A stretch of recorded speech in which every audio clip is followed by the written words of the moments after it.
Hello and welcome to another episode of Kintaku's Corner. Today I'm going to be talking about the fragment system. Well, not just fragment system, but the texture editing system I made for making tile atlases and sprites for the game.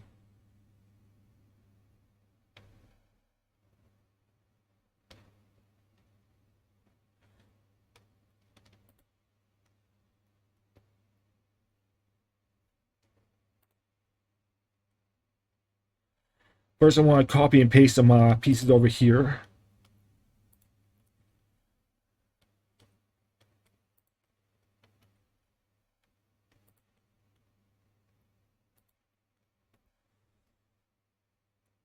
Now,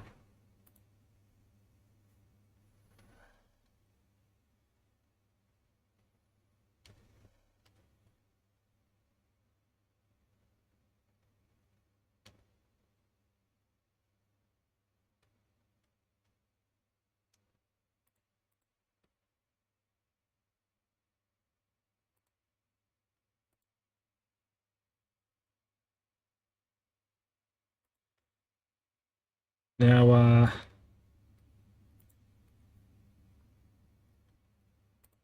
I originally developed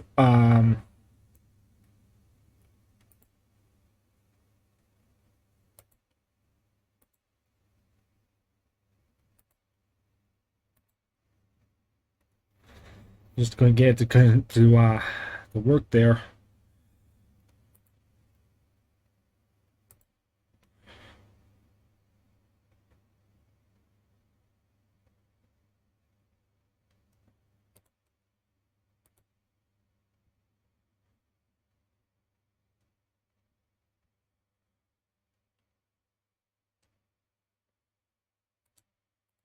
The way this works is that there's an editing space that you can't see right now because it's behind the texture.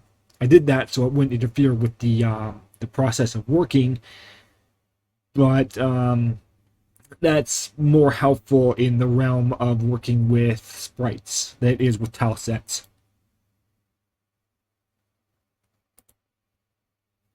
Yeah, just create that variation of the tile.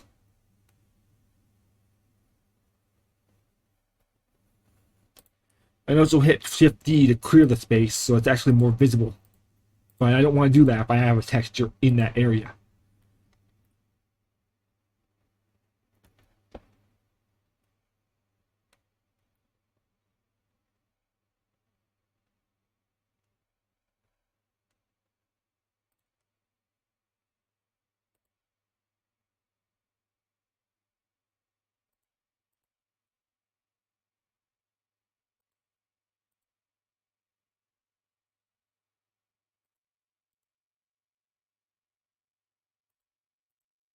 Oh, oops.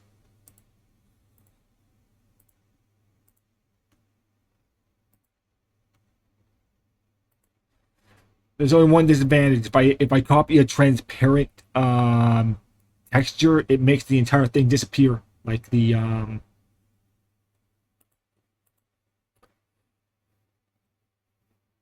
will just, well, make it disappear like you just seen there. Because it's transparent. It won't even accept the coloring because everything's transparent. So that's so you have to make sure you're not pressing. So you have to press Shift to adjust the editing space position, and then release Shift in order to actually paint. Or you'll just copy the texture that you're currently hovering over.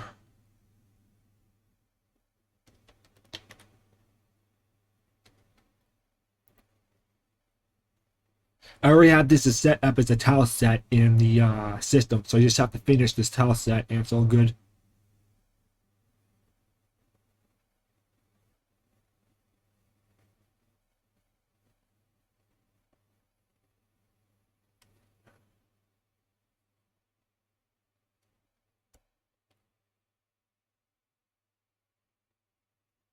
Oh, so seriously not have enough space?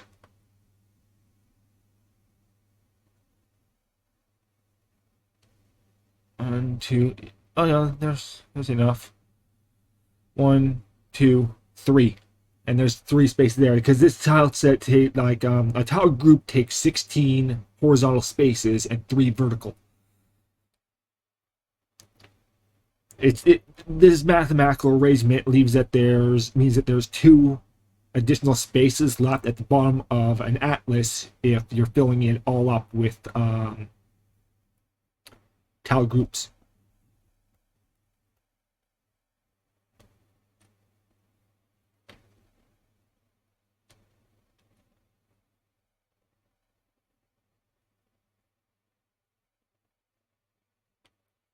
Okay, let's copy this.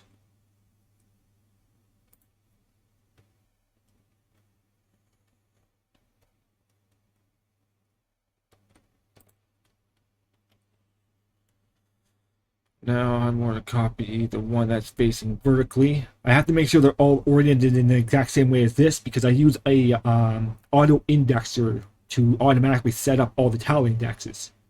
With that method, it means one click and I have them all assigned properly to be used in the map editor.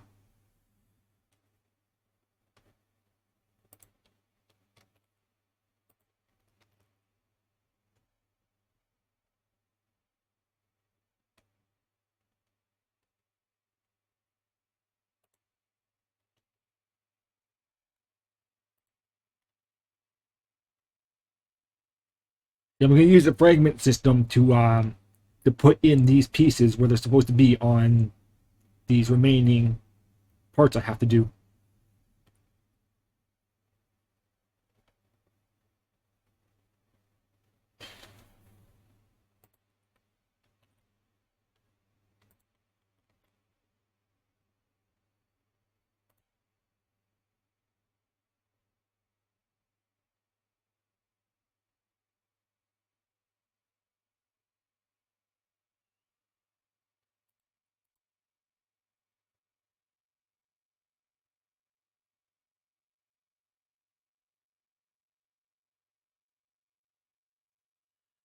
Okay.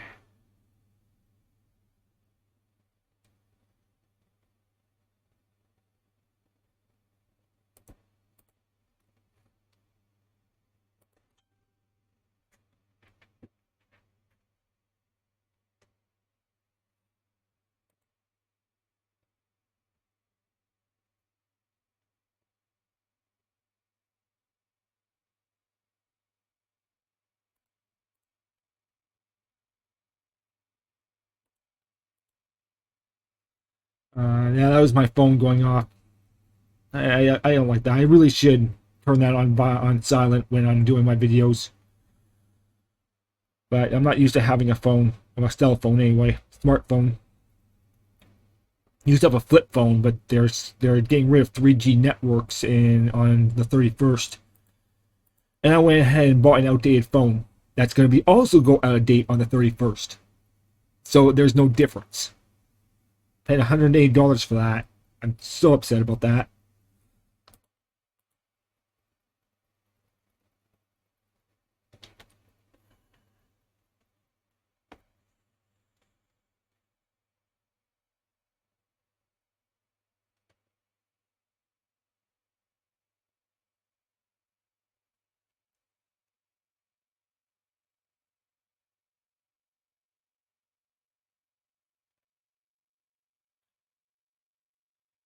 Okay, let me see here. Got those.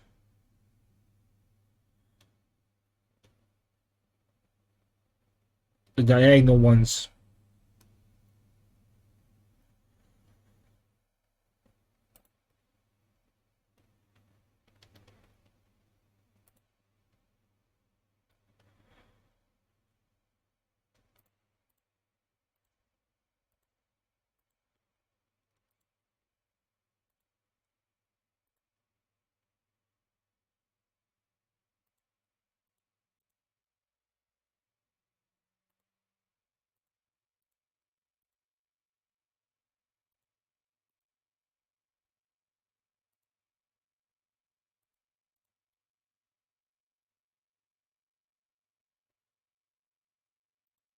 Yeah, I think it's sometimes it's a little bit finicky about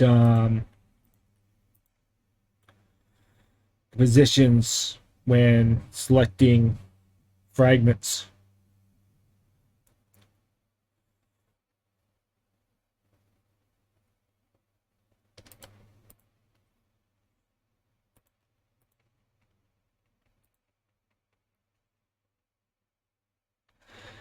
Let me see here. Now,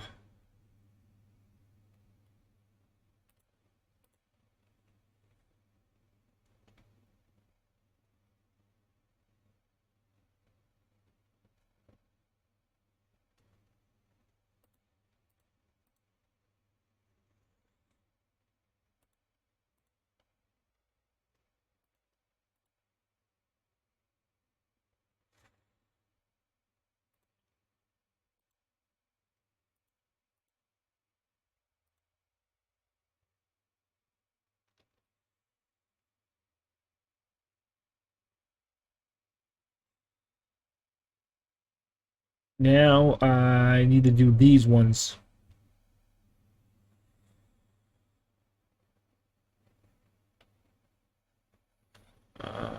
Yeah, the one where there's I call these three-way.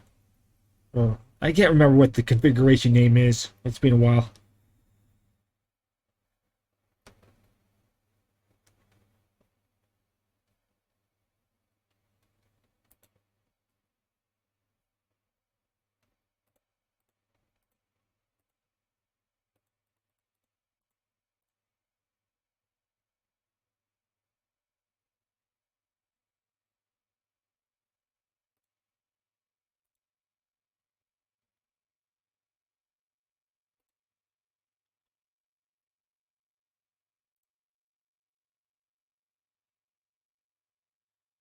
Uh, I know I don't talk very much. Little problem of mine.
And I'm almost done.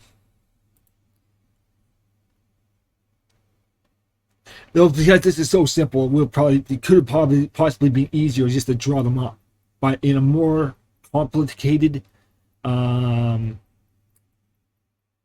pixel, in a more complicated tile map, because it can go up to 64 by 64 pixels per tile, um, you'd want this fragment system here in order to edit the larger spaces because it's more than just 8 pixels in size when you're working with the fragments with larger um, tile sets. Now,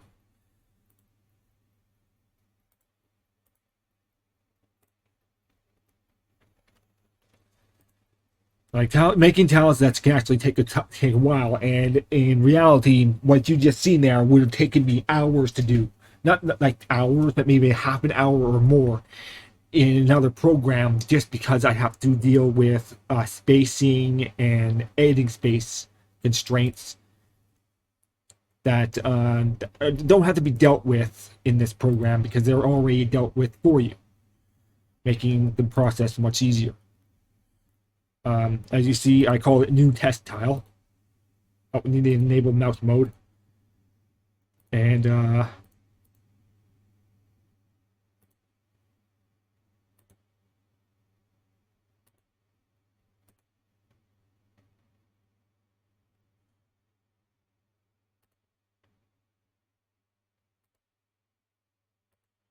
I apparently got some of the configurations wrong.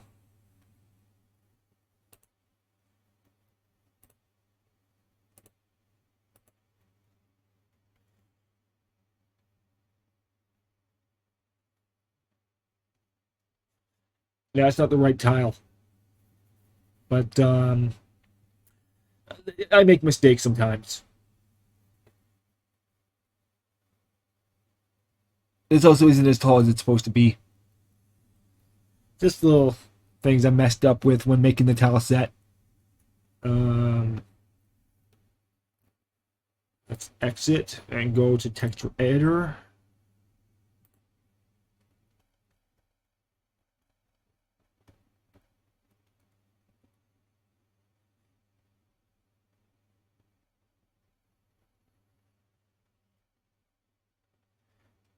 Yeah, that's because I put the downward facing ones first when I was supposed to put I put the upwards facing ones first when I was supposed to put the downward facing ones first in the indexing order. That's actually pretty easy to fix. It's a good thing I don't have a tile set underneath this.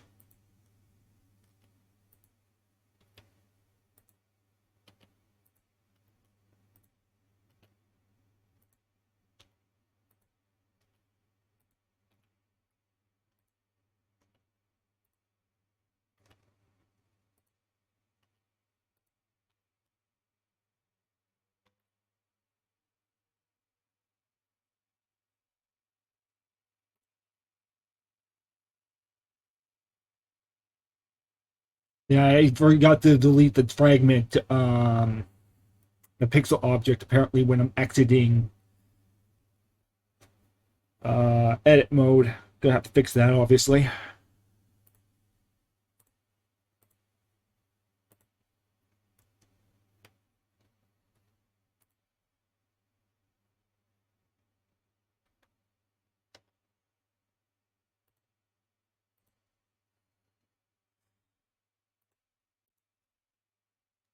I also put in a rectangle painting tool and fill painting tools in order to make painting the map a lot easier. These painting tools also exist for map objects too. I can select a map object and like this and just like that. It apparently appears to be painting stuff onto tiles when rectangle mode on the first click when it's not supposed to be doing that. I wasn't able to find out exactly why it's doing that. It's kind of a shame of mine. I feel ashamed of that. I'm the one who programmed the entire thing. It just I'm having a little bit of memory problems lately. Not the most pleasant. Anyway, this has been another episode of Gintaku's Corner, and I hope you enjoyed the experience, and if you did not, leave a like and comment. If you did like the experience, leave a like and comment. It's the same either way. Have a good day, people.